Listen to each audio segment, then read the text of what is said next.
I wanted to make a little more video about this arrowhead I found last weekend.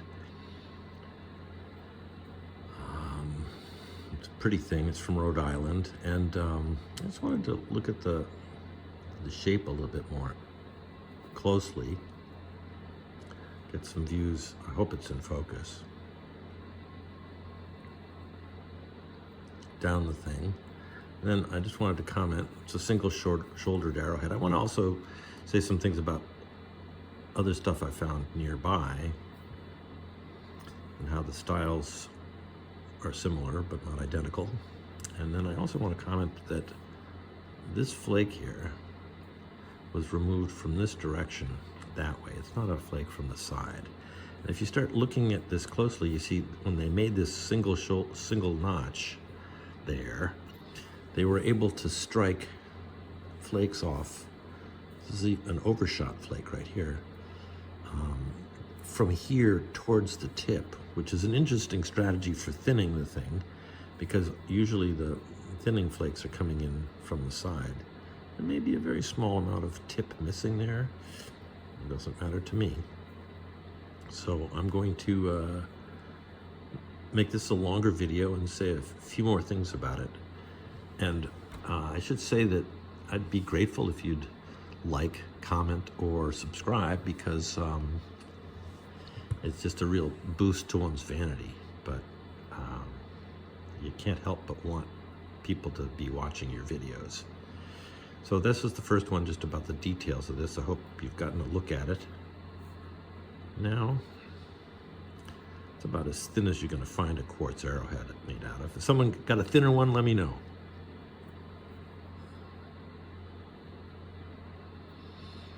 I'm quite pleased with it. My son says this is the best representation of the single-shouldered type that he's seen. He thinks it's a Squibnocket. I don't suppose it matters what we call it. Anyway, enough about this one. Now I want to say a little bit about this piece, which I picked up 2 steps from the arrowhead that I just showed you. And I want to just comment on it because it's an interesting spot. Let me just show you a video of the ground. So here's the ground where I found the first, well, the arrowhead that started this discussion. The tip was hiding underneath that rock, and you've seen the video, which is right here. Let's do this with a little. Try to be careful about it. This looks. And I pick it up, and then I start coughing. So on to this. This is the ground 2 steps away, and I just wanted to comment a little bit about this because, you know, I picked up this because I was looking for quartz, and it turned out to be the stubby, broken off arrowhead that I just showed you in the comparison video. But, you know, I'm looking at this thing, I just noticed the shape of this rock here. I go, yeah, that's probably a stone tool also.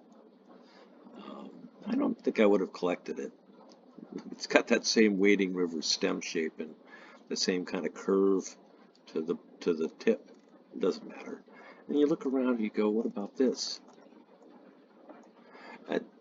That is clearly a worked edge. So now it's easy to mistake things for arrowheads, but I think worked edges and general outlines, you know, for what it's worth, I think there's a lot of stuff on the ground here. And interesting place. So let's have a look at these. These are all from a hill, and from the valley near the hill. And this is the first of these sort of, well, this is actually the first one I found. It's the stemming, the single shoulder, very subtle, if even imaginary. But these are all single shouldered over here. These were together in a different spot. These were all from, a hill and a little cornfields at the bottom of the hill. These are from a different place. These are all from the Taunton River mouth and drainage. So I just wanted to look at the variations in shape a little bit, because you don't see this kind of thing This is like what my son calls a great example. There's a stubby thing I found next to it, which I have more to show you about it. Maybe it happens earlier in the video, I don't know. That's a beauty. Seems like I spent the fall wandering around the hills of Rhode Island in the only cornfields that weren't completely, the dirt wasn't completely hidden from view. And I just kept coming up with these broken shouldered points, and then bam, I got lucky. I found an unbroken one, relative, and it's really pretty. So it makes you curious about what would these have looked like if they'd had a point on them. Here's another unbroken one. And these just sort of seem like Wading River to me for some reason. They seem similar in shape to the Wading River arrowheads. And that's the only one I have like this. And I don't know what to say about it except that it's my favorite arrowhead.